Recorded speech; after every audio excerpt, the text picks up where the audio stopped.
안녕하세요. 오늘의 사연 시작하겠습니다. 제가 아내와 결혼 후에 살림 차릴 돈으로 우리 가게를 먼저 차렸습니다.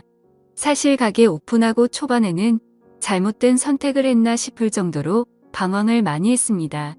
장사가 많이 안 되었거든요. 아내는 정말 아름다웠습니다. 하얀색 주방 유니폼이 그렇게 잘 어울리는 사람은 세상 어디에도 또 없을 것 같네요. 아내를 처음 만났을 때 저는 주방에서 짬이 좀 되는 고참 직원이었고 아내는 열정만으로 요리를 시작한 겁없는 신입이었습니다.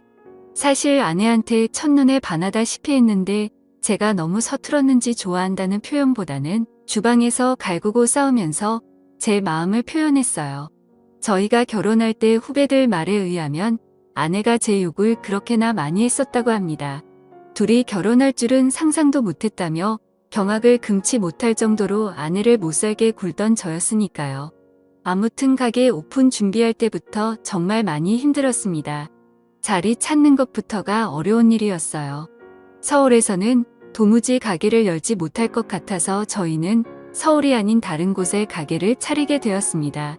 거기서도 한참 자리를 알아보다가 산기슭에 있는 자리를 계약하게 되었습니다. 다른 것보다 통유리 창 너머로 보이는 자연경관이 너무 아름다웠거든요. 세상에 길고양이들도 오며 가며 다니고 가끔은 다람쥐도 왔다 가고 정말 좋았어요.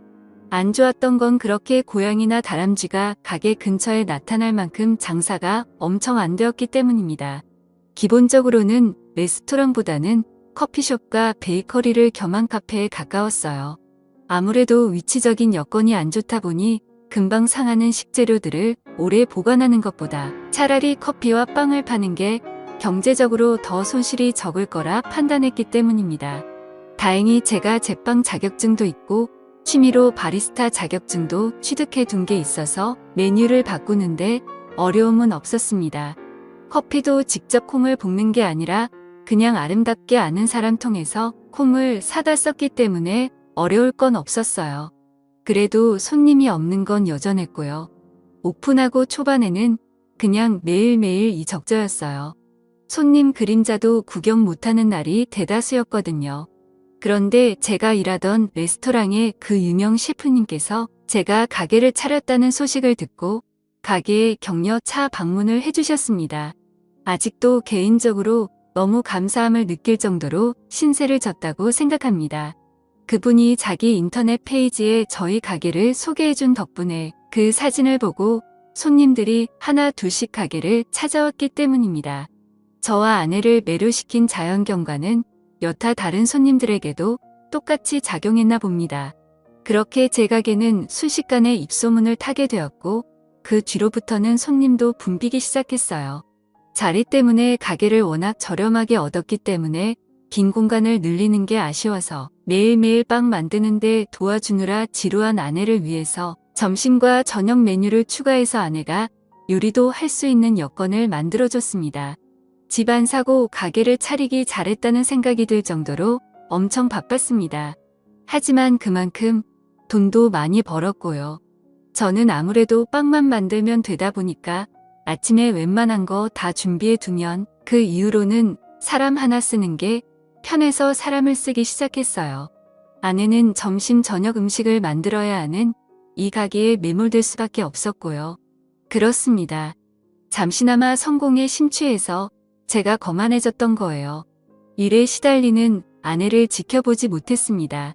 그저 예전보다 돈을 훨씬 더 잘 벌게 된 제 자신에 심취해서 그 이후로는 제가 무슨 성공한 사업가라도 된 것처럼 인맥 관리한다고 밖으로 쏟아내는 게 일이었어요.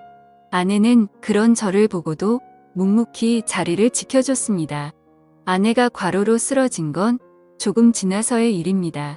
주방을 정기적으로 청소하기로 한 날이었는데 그날은 제가 뭐 그렇게 기분이 좋았는지 직원들 데리고 회식하겠다고 청소는 나중에 하자고 고집을 부렸어요. 음식점의 기본은 깨끗한 주방인데 솔직히 그날은 그냥 술이 마시고 싶었나 봅니다. 아내는 끝까지 청소를 해야 한다는 입장이었고 저는 놀 때 놀고 일할 때는 일하는 거라며 고집을 부려 혼자서라도 청소를 하겠다던 아내를 뒤로하고 저는 직원들과 근처 삼겹살집으로 향했어요. 한참 노래방에서 밤새 술 마시고 놀며 회식을 즐기고 있는데 직원 중에 한 명이 사모님한테 전화가 왔다고 말해줬어요.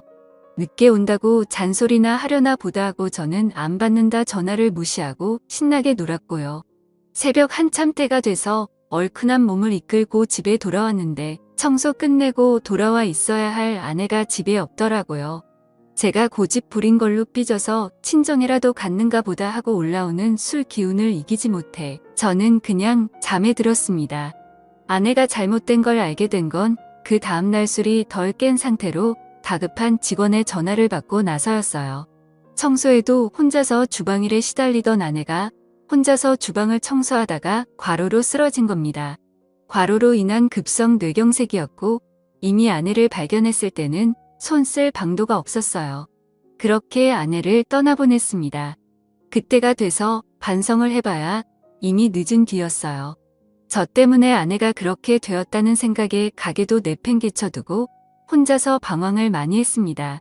아내를 떠나보내는 그날의 친정에서 장인 장모님이며 처제까지 와서는 제 멱살을 주고 흔드는데 아무 말도 하지 못하고 눈물밖에 보일 수가 없었습니다. 그렇게 반년 정도를 가게 문도 열지 않고 방황을 했습니다.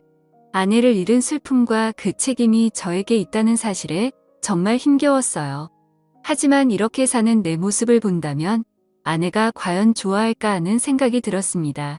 그리고 아내와 제가 함께 이룬 꿈이었던 저의 가게를 끝까지 지켜내는 게 제가 해야 할 일이라는 생각이 들었습니다. 그리고 다시 가게를 열었어요. 반년이라는 공백은 굉장히 길었습니다. 오랫동안 호흡을 맞춰온 직원들은 이미 새로운 일터를 찾아 저를 떠난 뒤였고 저 혼자서 가게를 꾸려나가야 했습니다. 어려운 건 없었어요. 자리를 비웠던 시간만큼 손님도 떨어졌고 저는 제가 늘 하던 대로 아침에 일찍 나가 빵을 굽고 점심과 저녁에는 아내가 짜놓은 메뉴대로 음식을 하면 되었거든요. 저도 요리를 하던 사람이기 때문에 아내만큼은 아니지만 어느 정도의 맛을 낼 수는 있었습니다. 다시 가게를 열었다는 소식에 감사하게도 그동안 자주 와주던 단골 손님들은 시간을 내서 가게를 찾아와 주었습니다. 아내의 소식을 들었다며 건네는 심심한 위로도 듣고 가끔씩은 자주 오겠다며 저를 응원해줬어요. 이렇게 소소하게 장사를 하며 가게를 이어나가고 있던 어느 날 아내가 있을 때는 가게의 시그니처 메뉴라고 해도 무방한 봉골레 파스타가 제가 음식을 하기 시작한 이후로는 판매량이 급감했다는 걸 깨닫게 되었어요. 얼굴을 트고 지내는 단골 손님들한테 혹시 저의 봉골레 파스타가 아내의 것과 다른 게 있냐는 질문을 했는데 그들에게서 하나같이 여전히 맛있지만 평소에 즐겨 먹던 그 맛이 아니라서 생각보다 손이 가지 않는다는 말을 들었습니다. 아내와 메뉴를 만들며 레시피를 같이 짰는데 뭐가 그렇게 다른가 하는 생각이 들어서 그 자리에서 제가 시식을 해봤습니다. 그런데 역시나 아내와 같이 메뉴를 구상할 때 하던 대로 똑같이 음식을 했는데 아내가 해주던 그 맛이 아니었던 거예요. 아내와 같이 구상한 메뉴이기도 하고 그동안 가게에서도 잘 팔리던 메뉴였기 때문에 맛이 달라졌다고 한들 메뉴에서 빼고 싶지는 않았습니다. 여전히 단골이 적은 장사를 하게 되었지만 그 맛을 내지 못하는 상황의 주문은 거의 없는 거나 마찬가지였어요. 어느 날 평소와 같이 새벽 일찍 출근해 혼자 분주하게 주방을 오가며 빵을 만들고 있던 어느 날이었습니다. 오픈 시간이 아직도 한참 남았는데도 불구하고 밖에서 누군가 문을 두드리는 소리가 나서 나가봤어요. 깜짝 놀랐습니다. 아내가 살아 돌아온 줄 알았어요. 눈앞에 서 있던 건 아내가 아니라 아내의 여동생 처제였습니다.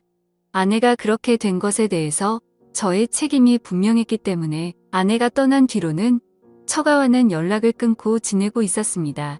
아내와 닮은 처제의 모습을 보고 놀라기도 했지만 아닌 꼭두 새벽에 처제가 가게까지 찾아왔으니 저는 정말 놀라고 말았죠. 처제는 카운터 쪽 바에 걸터앉아 빵을 오븐에 집어넣고 있는 저를 바라보고만 있었습니다.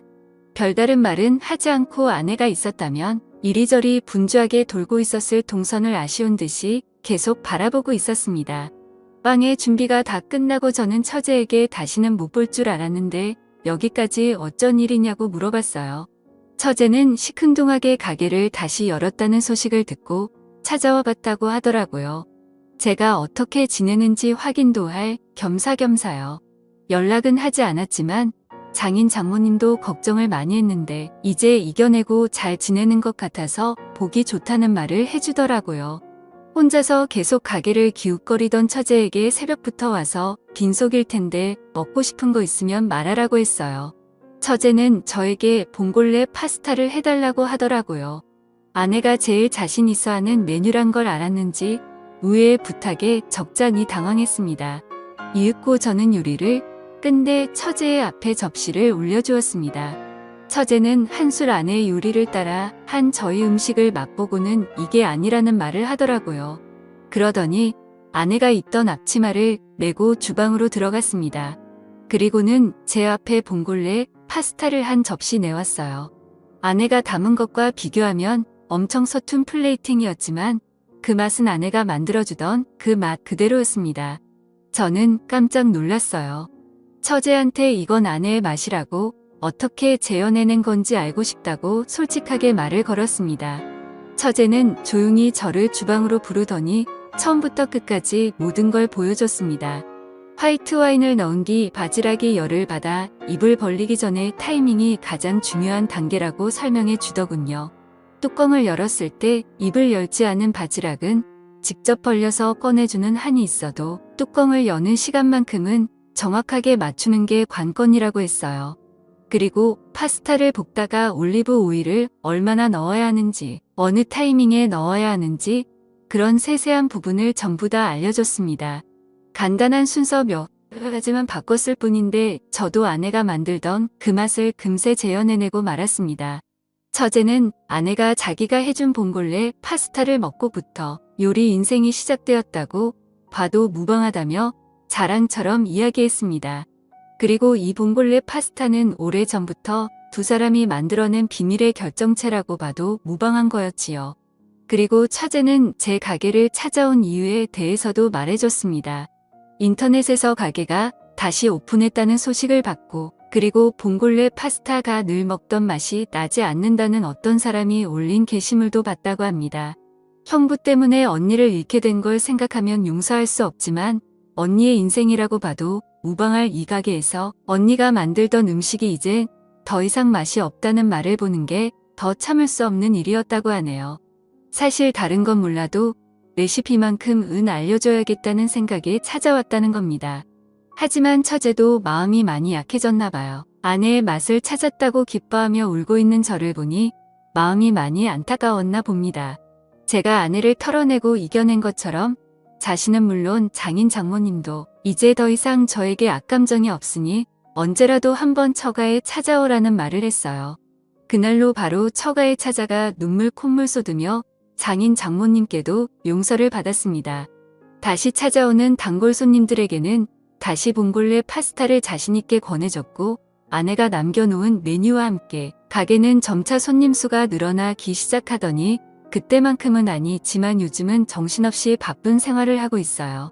봉골레 파스타 주문이 들어오면 저는 주방으로 달려가 그녀에게 주문이 들어온 소식을 알립니다. 아내가 만들던 것과 똑같은 파스타를 만들어주는 그녀는 다른 사람이 아니고 바로 아내의 동생 처제입니다. 처가에서 극적인 화해를 한 이후 장사가 바빠지면서 처제에게 주방 일을 도와줄 수 있냐 부탁을 했고 지금은 아내의 빈자리에 아내 대신 처제가 들어와서 저를 도와주고 있습니다. 다시 찾은 아내의 맛과 다시 채운 아내의 빈자리를 이제 두 번 다시 놓치지 않을 겁니다. 아내가 사랑했던 이 레스토랑과 저와 아내의 가족들 모두가 앞으로 영원히 행복했으면 좋겠네요. 제 사연을 들어주셔서 감사합니다. 또 찾아주셔서 감사합니다. 매일 새롭고 흥미로운 사연으로 찾아뵙겠습니다. 구독과 좋아요 잊지 마시고 다음 사연으로 다시 찾아뵙겠습니다. 감사합니다.